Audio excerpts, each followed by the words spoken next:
सालाबादाप्रमाणे दिवाळीच्या निमित्तानं आयोजित या पत्रकार बांधवांच्या बैठकीसाठी उपस्थित असलेले कृषी उत्पन्न बाजार समितीचे सभापती आदरणीय गणेश पाटील, शहर प्रमुख किशोर बारावकर, नगराध्यक्ष संजय गोहिल, जनरजी चव्हाण, सर्व पत्रकार बांधव आणि मित्रांनो, दोन भगिनी,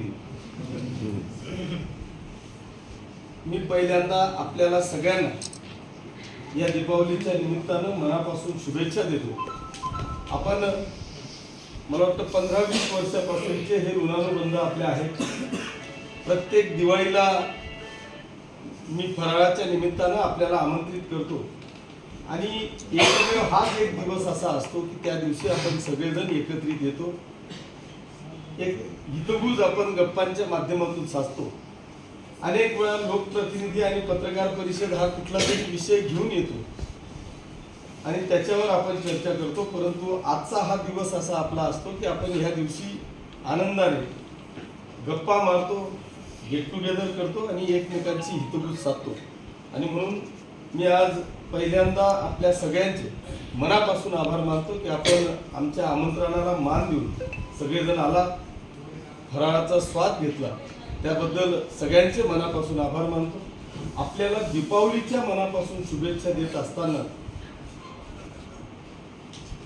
आता त्या विषयावर जायचं नाही। आपण काही आज जे काही गप्पा आपण या ठिकाणी मारल्या त्या गप्पांमध्ये खरं म्हणजे काही गोष्टी आपण या ठिकाणी सांगितल्या, अर्थात ते प्रश्नच तुमचे आहेत। खरं म्हणजे ते प्रश्न मला असं अपेक्षित आहे की तुम्ही याच्यातून हा प्रश्न तुम्हीच वृत्तपत्रातून किंवा पत्रकारितेच्या माध्यमातून तुम्ही मांडावं। याचं कारण असं आहे की मी पहिला जो काही विषय सांगितला, मी नेहमी सांगतो की पत्रकारिता निश्चित एकमेकांचे आपण उनं दुनं हे ते सगळं निघत असतं, विरोधक असतात, सत्ताधारी असतात, प्रत्येकाच्या भूमिका ह्या सत्तेमध्ये गेल्यानंतर बदलतात, विरोधात गेल्यावर अशा वेगळ्या असतात आणि याचा सगळ्यांचा सराव मला असं वाटतं की आपला सगळ्यांचा झालेला असतो। पण काही ज्या काही गोष्टी आहेत त्या गोष्टी आपल्या माध्यमातून यायला पाहिजे असं आम्हाला देखील अपेक्षित असतं। अर्थात मी जे काही म्हटलं की सत्तेत असल्यावर भूमिका वेगळी असते आणि विरोधात असल्यावर भूमिका वेगळी असते। आज जर का आपण पाहिलं तर मुरुमचा विषय मला वाटतं या ठिकाणी झाला। नगरपालिकेला सांगायची आवश्यकता नसते, नगरपालिकेचे हे सगळे बांधकाम विभागाचं असेल, मुरुमचं असेल, हे वार्षिक टेंडर असतं की काही छोटे मोठे जे कामं आहेत ते छोटे मोठे कामांना मग ते नगरसेवकाचं किंवा आमदाराची सुद्धा गरज पडणार नाही अशी सुविधा मला वाटतं राज्य सरकारकडून प्रत्येक विभागामध्ये या झालेल्या असतात। पण त्याच्यामध्ये येणारे जे अडथळे आहेत ते अत्यंत भयानक असतात आणि म्हणून मी आपल्याला हा एक संदेश म्हणण्यापेक्षा ही एक बातमीच देतो की एका बाजूला जर आपण वाळूचं धोरण पाहिलं, म्हणजे संपूर्ण राज्याचं वाळूचं धोरण जर का आपण पाहिलं तर त्या वाळूच्या धोरणामध्ये आजपर्यंत एकही वाळूचा कण तुम्ही उचलू शकत नाही अशी परिस्थिती संपूर्ण महाराष्ट्रामध्ये आहे। आता महाराष्ट्रात 288 आमदार आहेत, खासदार आहेत, विधान परिषदेचे आमदार आहेत, जिल्हा परिषद सदस्य आहे, नगरपालिकेचे नगरसेवक आहेत। या प्रत्येकाचं बांधकाम करायचं असेल तर त्याला वाळूशिवाय पर्याय नाही। एका बाजूला कामही चालू आहे आणि शासनाकडून आम्ही वाळूही विकत घेऊ शकत नाही हे तुमच्या डोळ्यात देखत आहे। मग हे कामं होता कशी आहे? मग ही वाळू चोरी तुम्ही बंद करण्याच्या बातम्या देणार आहेत की नाही? आम्हाला माहिती आहे की इथे मुरुम लागणार आहे, आम्ही मुरुमाकरता अधिकाऱ्यांना फोन करतो, पण मुरुम का टाकू शकत नाही? एका बाजूला वार्षिक टेंडर आहे पण तरी मुरुम टाकू शकत नाही। मग ह्या बातम्या आम्ही देणार आहेत की नाही? का टाकू शकत नाही? याचं कारण असं आहे की लोक किंवा मी जरी राज्यातला सत्ताधारी आमदार असेल तरी अनेक गोष्टी अशा असतात की पाय बांधलेले असतात आणि धावा म्हणून सांगितलं जातं। हीच परिस्थिती मग ते कोण राज्य करते किंवा राज्य सरकार किंवा काय कायदे आहेत। आता जर का तुम्ही पाहिलं तर राज्यामध्ये अशी परिस्थिती आहे की तुम्हाला जर का मुरुम आणायचा असेल तर तुम्हाला शासकीय कुठल्या तरी याच्यातूनच आणावं लागेल आणि तेही रॉयल्टी फाडून तिथून तो मुरुम आणावा लागेल। आता ज्याला काही आपण ठेका दिलेला असतो, वार्षिक टेंडर दिलेला असतं, आता इथून शासकीय खदान कुठेतरी 5-10 किलोमीटरवर असेल। आता तिथून एक ट्रिप टाकण्यासाठी रॉयल्टी फाडून त्याला जर यायचं असेल तर हे टेंडरला 10 पट वाढवावं लागेल, त्याच्याशिवाय तो मुरुमच टाकू शकणार। आणि म्हणून वारंवार आम्ही टाकून सुद्धा किंवा अधिकाऱ्यांना सांगून सुद्धा अधिकाऱ्यांनी आदेश केल्यावर सुद्धा तो ट्रॅक्टरवाला वार्षिक ठेकेवाला तो तुम्हाला मुरुम टाकू शकत नाही. विषय एकदम किरकोळ आहे. मुरुमाच्या ट्रिपा पाहिजे, टाकायलाच पाहिजे. पण मग मला असं अपेक्षित आहे की तुम्ही जरी मी सत्तेत असो तरी ह्या बातम्या घ्या, लोकांना किंवा राज्यकर्त्यांना याची जाणीव करून दिली पाहिजे. याला खरी पत्रकारिता म्हणतात असं माझं मत आहे. ही वस्तुस्थिती आहे की तांबे सरकारने आता सांगितलं की आमचे घर नियमन करा. आता हा विषय 2017 मध्ये मला वाटतं ग्रामविकास मंत्री आदरणीय भुसे साहेब असताना हा जेव्हा आपण विधान भवनामध्ये हा विषय घेतला त्यावेळेस 2017 मध्ये हा कायदा झाला की 2011 पूर्वीचे जे अतिक्रमित घरं असतील, मग ते ग्रामीणचे असू द्या किंवा शहराचे असू द्या, 2011 पूर्वीचे जेवढेही घरं असतील हे नियमित करण्याच्या संदर्भामध्ये कायदा तयार केला गेला. 17 ते 2023 6 वर्ष झाले, अजूनही इम्प्लिमेंट नाही. तर ही काय इम्प्लिमेंट नाही हे एकदा तुम्ही तुमच्या पत्रकारितेतून विचारा किंवा याच्यावर आपणच शोधा की हे का झालं नाही. ही जी काही ताजमहलाची किती मारून ठेवली ना, अख्खे जग फिरतंय पण अजूनही ती पाणी गळणं थांबत नाही. तशीच परिस्थिती ही आहे. सगळे डिपार्टमेंट आमचे आहेत. एकमेव फक्त हा जर का विषय तुम्ही पाहिला तर आज पूर्ण राज्यातला हा प्रश्न 100% सुटणार आहे. आम्ही वारंवार अधिवेशनामध्ये हे सगळे विषय घेतो, पण याच्यावर मार्ग का निघत नाही, तर ही जबाबदारी तुमची सुद्धा आहे. तर मला असं वाटतं की हे चाणक्यपणे एखाद्या पत्रकाराने जर का अभ्यासपूर्ण ह्या विषयावर मांडलं आणि त्याची जर का तुम्ही सिरीजच घेतली आणि त्या सिरीज मध्ये अशी एखादा पत्रकाराने तो विषय घेतला की आपल्याला आता हा विषय तडीस न्यायचा आहे, या लोकप्रतिनिधींना मला भाग पाडायचा आहे, हा विषय जर का तुम्ही मनावर घेतला तर मला असं वाटतं की 100% तो विषय सुटायला आमच्या सारख्यांना सुद्धा मदत होईल. त्याचं कारण असं आहे, मी जे काही मेक सांगितली, कायदा झाला, लोक तिथेच राहतात, पण आज आमच्या पुढे ह्या अडचणी आहेत की ही जागा जोपर्यंत त्या मालकाच्या नावे होत नाही तोपर्यंत केंद्राकडून येणारं किंवा राज्याकडून येणारं घरकुल हे आपण त्याला मंजूर करून देऊ शकत नाही. आज ते जे काही जागा आहे ती फक्त म्हणजे तो जागा मालक नाहीये, तो इमला मालक. जोपर्यंत तो त्या जागेचा मालक होत नाही तोपर्यंत राज्याकडून किंवा केंद्राकडून घरकुलाचा जो लाभ आहे, जो काही 1,00,000, 2,00,000, 2.5 लाख रुपयापर्यंतचा घरकुलाचा लाभ आहे तो त्याला मिळत नाही. तो जोपर्यंत मिळत नाही तोपर्यंत नगरपालिका किंवा ग्रामपंचायत, जिल्हा परिषदेचा जो येणारा कर आहे तो ग्रामपंचायतांना किंवा नगरपालिकांना मिळत नाही. तोच व्यक्ती जोपर्यंत त्याला ती जागा त्याच्या नावावर होत नाही तोपर्यंत कुठली बँक त्याला कर्ज देऊ शकत नाही. ही वस्तुस्थिती आहे. मग हे सगळं काम काय फक्त पुढाऱ्यांचंच आहे का? मला असं वाटतं की ह्या सगळ्या गोष्टींमध्ये जसं आपण 4 आधारस्तंभ समजतो, त्याच्यातला तुम्ही एक आहे, आम्ही एक आहे, आणि ह्या सगळ्या आधारस्तंभांची वेगवेगळी जबाबदारी आहे आणि ती जबाबदारी पार पाडण्याकरता मला असं वाटतं की आपण सगळ्यांनी एकत्रितरित्या काम करणं हे अत्यंत गरजेचं आहे. आता सेम परिस्थिती त्यांनी तो नगरदादांनी तो प्रश्न मांडणार आहे. खरं म्हणजे त्यांचा तो एक प्रश्न होता की तो म्हणजे बसत्ता प्रकारचा. आता हा जो काही बसत्ता प्रकारचा विषय आहे, गिरणेच्या काठाशी असलेले सगळे जेवढे गावं होते ते स्थलांतरित झाले आणि या स्थलांतरित झालेल्या गावांना बसत्ता प्रकार दिला गेला मागच्या 50 वर्षापासून. पण ते बसत्ता प्रकार दिल्या गेल्यामुळे ते अजूनही घर वाटणी होऊ शकत नाही, ते विक्री करू शकत नाही, त्याच्यावर कर्ज काढू शकत नाही. आता तेव्हा आजोबा होता, नंतर बाप झाला, आता मुलं झाले, त्याचे नातू होत आहेत. वाटण्या करायचंय, नावावर करायचंय, त्याच्यावर कर्ज घ्यायचंय, अजूनही तो प्रश्न सुटत नाही. हा विषय आम्ही वारंवार मांडलेला आहे. तुम्ही याच्यावर वाचा फोडणार आहेत की नाही? मला असं वाटतं की ह्या सगळ्या विषयांच्यासाठी जे काही तुम्ही आज आपण प्रश्न उत्तर घेतली किंवा चर्चा केली, या चर्चेतून खऱ्या अर्थाने मला असं वाटतं की आपण वेगवेगळ्या वृत्तपत्रांनी जर का वेगवेगळे विषय जर का आपण हाताळले आणि त्याच्यावर जर का आपण केलं, नाही तर मग बऱ्याचदा असं होतं तुम्ही म्हणा. आता मी परवाच्या बातम्या ऐकल्या, यांनी निवेदन दिलं म्हणून दुष्काळ डिक्लेअर झाला, त्यांनी आंदोलन केलं म्हणून दुष्काळ डिक्लेअर झाला, मी विधान भवनात बोललो म्हणून डिक्लेअर झाला. माझं तर म्हणजे अशी शंका आहे की उद्या जर का जरांगे पाटलांना मराठा समाजाचं आरक्षण मिळालं तर आमच्यासारखे हे सगळे निवेदन देणारे म्हणतील की आम्ही निवेदन दिलं होतं म्हणून जरांगे पाटलांना मराठा समाजाचं आरक्षण मिळालं. हे हास्यास्पद आहे. मला असं वाटतं की हे आपली थापी खेळत बसण्यापेक्षा कुठेतरी स्पष्ट पत्रकारिता ठेवा ना. म्हणजे किशोरप्पा का असेल निदान जो कोण काय करतोय याच्याकरता 8 वर्ष झाले, 8 वर्ष सातत्याने किशोरप्पांनी ह्या पाचोरा आणि भडगाव तालुक्याला 50 पैशाच्या आत आणेवारीमध्ये ठेवलं, दुष्काळी जाहीर केला. मी एकही निवेदन पाहिलं नाही. पण आता इलेक्शन डोळ्यासमोर आहे म्हणून 1 दिवस पहिले निवेदन दिलं. यांच्या निवेदनामुळे डायरेक्ट डिक्लेअर झालं. माझ्या त्यांनाही शुभेच्छा. पण आता जरा एक प्रश्न त्यांनाही विचार.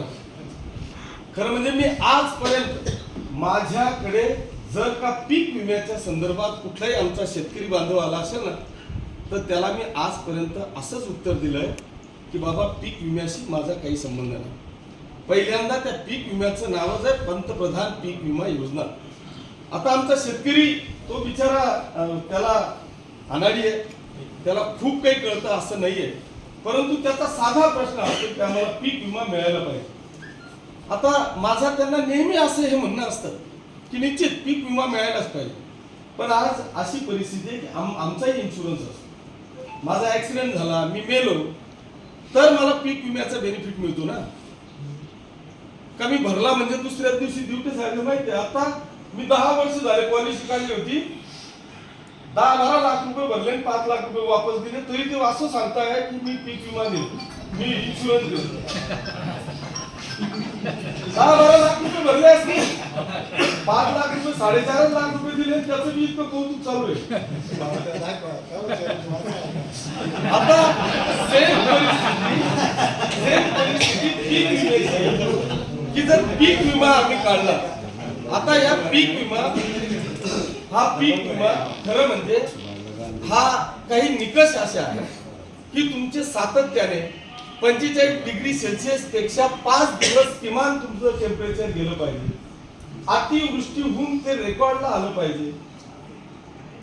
काहीतरी वेगवेगळ्या पद्धतीचं इतकं मोठं वादळ आलं पाहिजे की त्या वादळ तुमचं रेकॉर्डवर आलं पाहिजे. आणि ते सगळं झाल्यानंतरच तुमचा पीक विमा हा ऑटोमॅटिकली डिक्लेअर होतो. पण आता आमचा समज असा आहे की आम्ही पीक विमा काढला म्हणजे तो भेटलाच पाहिजे. पण मग याच्याकरता आम्ही कधीतरी प्रबोधन करणार आहोत की नाही की फक्त समोरच्याने सांगितलं की हाला हा लावायचं, भोला हो लावायचं आणि ते पुढे चालून त्याच लोकांना याचा त्रास व्हायचा. ह्या सगळ्या गोष्टी ज्या आहे ह्या आपण पण सांगितल्या पाहिजे. मला असं वाटतं की आता 8 दिवसापूर्वीच्या एकाने पत्रकार परिषद घेतली होती आणि त्याच्यात सांगितलं होतं की मी अमुकला निवेदन दिलं आणि पाचोरा भडगाव तालुक्यातल्या लोकांना 6 कोटी रुपयाचा पीक विमा मंजूर झाला. 8 कोटी. आता त्याला विचारा की 8 कोटी रुपये मंजूर झाला नाही, दिवाळी गोड झाली त्यांच्या खात्यात पडले. त्याला मला 8 रुपये तरी पडले का?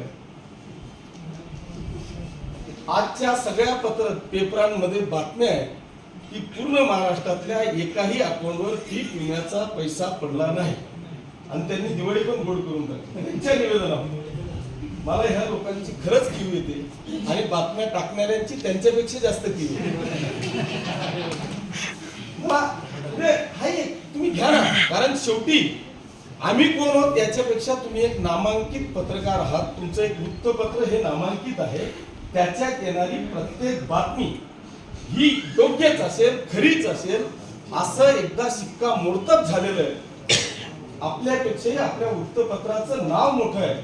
त्या वृत्तपत्रामध्ये माझी जर का खोटी बातमी गेली तर त्याच्याबद्दल माझ्या या पब्लिकमध्ये किंवा ह्या जनतेमध्ये चुकीचा संदेश जाऊ शकतो. दुसऱ्यांदा तो माझ्यावर आणि माझ्या वृत्तपत्रावर विश्वास ठेवणार नाही याची देखील जबाबदारी आणि हमी मला असं वाटतं की आपण सगळ्यांनी घेतली पाहिजे असं माझं स्पष्ट मत आहे. आणि म्हणून आपण ह्या जे काही तो बोगद्याचा विषय आहे नक्कीच आपण तो या ठिकाणी घेऊ. असे अनेक विषय आपण सांगितले. मी हे सगळे विषय मार्गी लावणार यात काही शंका नाही. पण आज मी आपल्याला या निमित्तानं मी सांगेल की तुम्ही एक साधा प्रश्न आहे, म्हणजे मी जे काही खरंच पत्रकारिता करत असतील त्यांना हा सगळा विषय पण लक्षात येईल.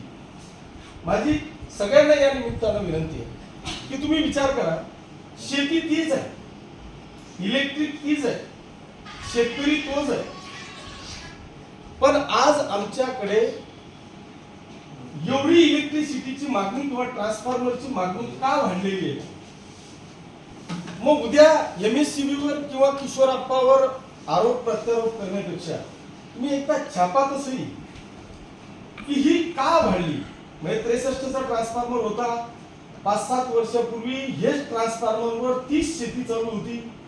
आता अजूनही 30 शेती आहे, उलट शेती कमी झाली कारण काही शेती येणे झाल्या, तिथं घरं आले, पण तरी सुद्धा ट्रान्सफॉर्मरची डिमांड का होते याचा एकदा तरी आपण विचार केला का? का होतोय एवढा डिमांड आपल्याला, का होते? याचं कारण असं आहे की ह्या किशोरप्पांनी मागच्या 7 वर्षात जलयुक्त शिवारापासून तर जलसंधारण पर्यंत किमान 200 कोटी रुपयाची पाणी आळवा जिरवाची कामं ह्या पाचोरा आणि भडगाव तालुक्यामध्ये केली. तुमची भूजल पातळी वाढली. ज्या विहिरीला कधी पाण्याचा थेंब तिने पाहिलेला नव्हता, तिचा आता तळही दिसत नाही. ज्या विहिरीवर 5ची मोटर चालत होती तिथं आता 10ची मोटर टाकली तरी पाणी आटत नाही. जोनी कधी कपाशी पण काढू शकत नव्हता, तो आता मोसंबीच्या आणि केळीच्या बागा घ्यायला लावलाय. एवढी भूजल पातळी वाढली की आज आमचा प्रत्येक कोरडवाहू शेती करणारा शेतकरी हा 100% बागायतदार झालाय.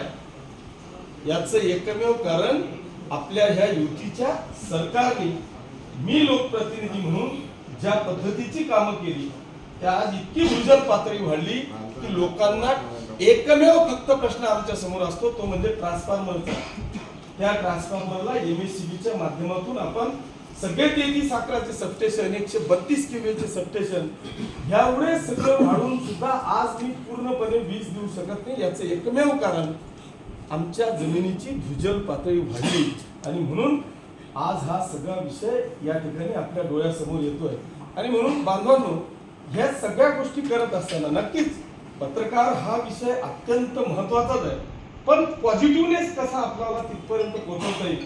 आज माझ्या समोर एकमेव प्रश्न आहे, तो म्हणजे शेत रस्त्यांचा. आता माझ्याकडे ग्रामीण भागातलं आमच्या गावाचा रस्ता खराब आहे असं एकही जण कोणी येत नाही. आता मला फक्त शेत रस्ता द्या. याचं कारण सगळे रस्त्यांची जाळी आपण विणलं, सगळीकडे रस्ते 1001%, 100% कंप्लीट केले. आता प्रश्न फक्त माझ्याकडे शेत रस्त्यांचा आहे. मग माझी आपल्याकडून अशी अपेक्षा आहे की तुम्ही असं का प्रबोधन करू शकत नाही की आज माझ्याकडे मी आपल्याला सांगतो, आबा 1 वर्ष झालं 100 किलोमीटर रस्ते मंजूर होऊन वर्कऑर्डर तयार आहे. शेत रस्त्यांचे, शेतपालन रस्त्यांचे 100 किलोमीटर, अजून एकही रस्ता मी चालू करू शकलो नाही. का करू शकलो नाही? याच्यावर तुमची ही जबाबदारी. मी याच्यासाठी हे विषय घेतोय की आज 100 किलोमीटर रस्ते गरजेचे आहे. सगळेजण शेत रस्ते मागताय, पण मग आम्ही अशी एखादी प्रबोधनकर बातमी दिली का की हा शेत रस्ता करण्यासाठी नॉर्म्स असे की किमान 20 फूट रस्ता आम्हाला दिला गेला पाहिजे. आता जर का कायद्याने पाहायला गेलं तर जो नकाशावर रस्ता आहे तो कायद्याने 20 फूट आहे कायद्याने. पण शेतकऱ्यांची मानसिकता आता अशी झाली, आम्ही शेतकऱ्यांचे पुत्र आहोत. आम्ही जेव्हा शेतामध्ये जायचो तेव्हा पोळ्याच्या दिवशी बैलगाडी घेऊन बांध एवढाले राहायचे की आम्ही गवत कापून बैलांना, गुराढोरांना 4 दिवस पोळ्याचा सण म्हणून त्यांच्या खांद्याला तेल लावायचो आणि त्यांना ते इतकं नरम बांधावरचं गवत खाऊ घालायचो. आज बांध सोडा, रस्ताही शिल्लक ठेवला नाही. म्हणजे तुम्हाला रस्ताही पाहिजे आणि नियमाच्या आत नको. आम्ही शेतात पिकवण्यापेक्षा बांधावर कसं घुसता येईल हा जो काय आमचा प्रयत्न आहे, त्या प्रयत्नावर आम्ही प्रबोधन करणार आहोत की नाही, ह्या बातम्या आमच्या जाणार आहेत की नाही, लोकांना हे सांगू शकणार आहेत की नाही. अर्थात कायदेशीर आपण आजही तो रस्ता घेऊ शकतो, पण मग आता ह्याच मस्त्या करायच्या का? आजही तुम्ही जर का पाहिलं तर तहसीलदार, प्रांत आणि आपले SDM आणि JNFC कोर्टापर्यंत साहेब यांचे आयुष्य चाललं गेलं. रस्ता मागत मागत आणि रस्ता नाकारत आयुष्य गेलं, लाखो रुपये गेले, तरी तो वाद अजून संपुष्टात आलेला नाही. पण असा आम्ही कधीतरी अशा एखाद्या गावात किंवा त्या तालुक्यात अशा पद्धतीने घेऊन निदान हा रस्ता जर यांनी कायदा दाखवला, कायद्याच्या चौकटीत जर का यायचं म्हटलं तर आम्ही 100%, कारण तो कायदा आम्ही शेतीचे सुद्धा मालक नाही, आम्ही चालक आहोत. आम्ही आजही राज्य सरकारला, या राज्यातला प्रत्येक शेतकरी हा शेत सारा देतोय, आपण भाडं देतोय, आम्ही मालक नाही आहोत. मग असं असताना आम्ही साधा रस्ताही घेऊ शकत नाही का? तर घेऊ शकतो. पण ह्या गोष्टी आपण सगळ्याच गोष्टी कायद्याने करणार आहोत का? आम्ही स्वतःची मानसिकता कधी तयार करणार आहोत? ह्या सगळ्या अशा एक ना अनेक गोष्टी बांधवांनो या ठिकाणी आहेत. पुलाचं कोणीतरी मला सांगितलं, आता गिरण्याच्या पुलाचं एकदा तरी अशी तुम्ही बातमी द्या ना. जर तुम्ही इंग्रजांच्या काळापासून जर तुम्ही पाहिलं असेल तर या पाचोरा आणि भडगाव तालुक्याच्या गिरणा नदीवर एक फक्त त्या भडगावचा गिरणावरचा पूल आणि त्या पांथाचा पूल, ऋषी पांथाचा पूल जर का सोडला तर ह्या गिरणा नदीवर तुम्हाला कुठेही पूल दिसणार नाही. आज आपण ह्या 5 वर्षामध्ये गुढे नावरे केला, पांढरत निमोरा केला, भडगाव वाघ केला, भडगाव पेठ ते भडगाव आझाद चौक केला, दोघं भातखंडे मंजूर केला, मायजी ते उतराण मंजूर केला. आत्ताच्या बजेटमध्ये हा जो काही जुना गिरणा पूल आहे तोही डबघाईस आलेला आहे, त्यालाही आता नूतनीकरणामध्ये घेतोय. आणि आता शेवटचा फक्त माझा राहिलाय दोघं बामरूड.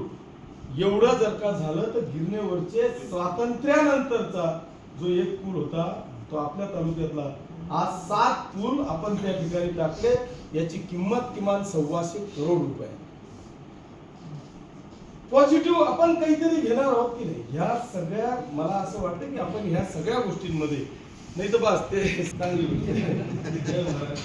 म्हणजे आम्ही हे सगळं करून मी तुम्हाला सांगतो, मी भूमिपूजनाला माझे लोक सांगतात, आता मी एवढ्या मोठ्या पाणी पुरवठ्याच्या योजना आपण मंजूर केल्या, माझा प्रत्येक कार्यकर्ता मला सांगायचा आपण एवढं सगळं करतोय आणि श्रेय लोक घेत आहेत. अनेक जण तिथे सांगतात ना, काही लोकांनी सांगितलं की मी त्याचा पाठपुरावा केला आणि हामुक गावाची पाईपलाईन मी मंजूर करून चांगलं केलं.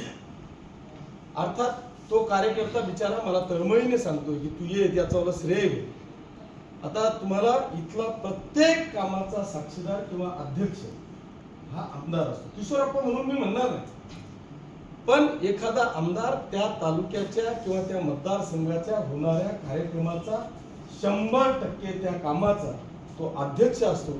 त्याच्या अध्यक्षतेशिवाय, त्याच्या पाठपुराव्याशिवाय त्या तालुक्याचं, त्या मतदारसंघाचं, मग तो कुठल्याही पक्षाचा, त्याच्या पाठपुराव्याशिवाय ते काम येऊच शकत नाही. वस्तुस्थिती आहे. असे अनेक विषय बांधवांनो आहेत. मला असं वाटतं की आपण आज दिवाळी क्रीडा संकुलाचा इतक्या वर्षापासूनचा प्रलंबित असलेला विषय होता. मला वाटतं देवकर आप्पा पालकमंत्री असताना, सतीश अण्णासाहेब त्या तालुक्याचे आमदार असताना, म्हणजे तेव्हा तो इकडे पण जॉईन नव्हता, पारोळा भडगाव असताना ते क्रीडा संकुल मंजूर होते. आणि त्या क्रीडा संकुलचा त्या दिवसापासून प्रलंबित विषय होता. मध्ये मी 1 करोड रुपये मंजूर केले, पण थकीत बिलातच ते गेले होते, कारण तिथं चुकीचे विषय चालू होते. तुम्हीच लक्षात आणून दिलं आपल्या पत्रकार बांधवांना, आपण त्याच्यावर काहीतरी 5-50 लाख रुपये मंजूर केले होते. परंतु आता आपण 4.5 करोड रुपये मंजूर करून त्याचा 100% प्रश्न हा मार्गी लावलेला आहे. त्याचं काम म्हणजे टेंडर वगैरे बसवणं या प्रोसेस मध्ये ते कदाचित असेल.